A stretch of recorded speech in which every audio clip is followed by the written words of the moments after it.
উল্কাপাতের গুজব, কারখানার মোটর ছিটকে ভয়াবহ দুর্ঘটনা, ক্ষতিপূরণের দাবিতে বিক্ষোভ। উল্কাপাতের খবর ছড়িয়ে পড়ে, আতঙ্কে ছড়িয়ে পড়ে পশ্চিম বর্ধমানের জামুরিয়া ইকরা শিল্প তালুকে। পরে শেষমেশ জানা গেল কোনো উল্কাপাতের ঘটনা এটা নয়। লাগু এলাকায় থাকা গ্রেট ইস্টার্ন নামের এক রেলিং মিল কারখানায় আরপিএম মোটরের হুইল খুলে গিয়ে রোলিং মিলের চাল ফুটে জামুরিয়ার 3 পৃথক স্থানে এই মোটর ছিটকে পড়ে এবং ঘটে ভয়াবহ দুর্ঘটনা। এই ঘটনায় ইকরা গ্রাম এলাকার বাউরিপাড়ার অমর বাধ্যকর নামে এক ব্যক্তির বাড়ির উঠানে আছড়ে পড়ে সে যন্ত্রাংশ। এই ঘটনায় তার মেয়ে ঝুলন বাধ্যকর বয়স 18 গুরুতরভাবে আহত হয়। তার শরীরে কিছু অংশ আঘাতপ্রাপ্ত হয়। তারপর তাকে দ্রুত স্থানীয় আলোকপুর উপস্বাস্থ্য কেন্দ্রে চিকিৎসার জন্য নিয়ে যাওয়া হয়। এর পাশাপাশি প্রতিবেশী অনিল বাধ্যকরের বাড়ির ছাদে যন্ত্রাংশ আঘাতপ্রাপ্ত হয়ে ছিটকে পড়ে অমর বাধ্যকরের বাড়ির উঠানে। যদিও প্রথম দিকে ঘটনাটি উল্কাপাতের ঘটনা বলে চারিদিকে গুজব রটে যায়, পরে অবশ্য যন্ত্রাংশ ছিটকে পড়ার খবর সামনে আসে। এই মুহূর্তে ঘটনাস্থলে পুলিশের বিশাল বাহিনী ঘিরে রেখেছে এলাকাটিকে। কিভাবে এই ঘটনা ঘটলো, এই ঘটনায় ক্ষতিগ্রস্ত মানুষজন এদের কিভাবে ক্ষতিপূরণ দেওয়া যায় সেই সকল নিয়ে চলছে এখন জোর আলোচনা। জানা গেছে ইকরা এলাকাতে নয়, ইকরার রাজা রামডাঙ্গা ও জাদুডাঙ্গা এলাকাতেও এই কারখানার যন্ত্রাংশ ছিটকে পড়ে, সেখানেও ক্ষতিগ্রস্ত হয়েছে বেশ কিছু মানুষজনের বাড়িঘর।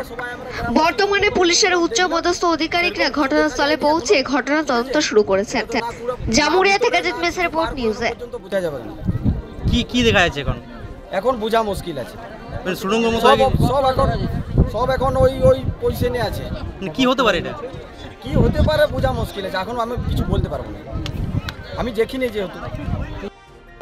আমরা গ্রামের মাঝখানে বসেছিলাম, ঠিক আছে, তো সেখানে বসে থাকার পর একটা যেভাবে হেলিকপ্টার আছে একটা আওয়াজ ভন করে আসে, তো সেই আওয়াজটা দেখে পরে উপর দিকে তাকিয়ে দেখি একটা কালো মতন বেশ চক্রর মতন ঘুরে ঘুরে মহাকাশ থেকে আমাদের পড়তে দেখা যায়।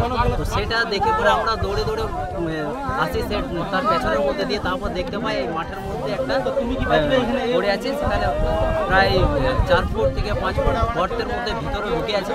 এখনও সেই জিনিসটা কি তা আমরা এখনো পর্যন্ত জানতে পারি না। তাই আমরা প্রশাসনকে ফোন করেছিলাম, সেই প্রশাসন এখনো এসছে, তারা দেখি এখনো পর্যন্ত তারা কি ব্যবস্থা করে এটা জিনিসটা জানার জন্য। তাই এখানে আমরা দেখতে পাচ্ছি এখনো আমাদের মিহিরবাবু এসছেন জামুরিয়া থানার, ওনাকে আমরা ইনফর্ম করেছিলাম প্রথমে। মানে কি বোর্ডে কি এখন বুঝতে পারলে কিছু? না, সেটা আমরা বুঝতে পারিনি। একটা কালো চক্রের মতন ছিল মহাকাশ থেকে, বেশ দেখলাম পড়তে পারি। মানে এই ঘটনার পর কতটা আতঙ্কে আছেন আপনারা? আমরা তো আতঙ্কে আছে। এর আগে আমরা শুনলাম যে আরও আশেপাশে গ্রামে আরও 2-1টা পড়েছে, এটা সম্পর্কে আমরা শুনেছি, জাস্ট আমরা ওখানে যাইনি সেটা দিয়ে তদন্ত করি। এবার এটা কি হতে পারে সেটা নিয়ে আমরা গ্রামবাসী একটা আতঙ্কের মধ্যে আছি এবং সেটা জানার মধ্যে একটু উৎসাহ আছে যে জিনিসটা কি হতে পারে। আমরা দেখতে চাই। আপনার নাম, পরিচয় দেন। আমার নাম হচ্ছে মিচুন খোলা।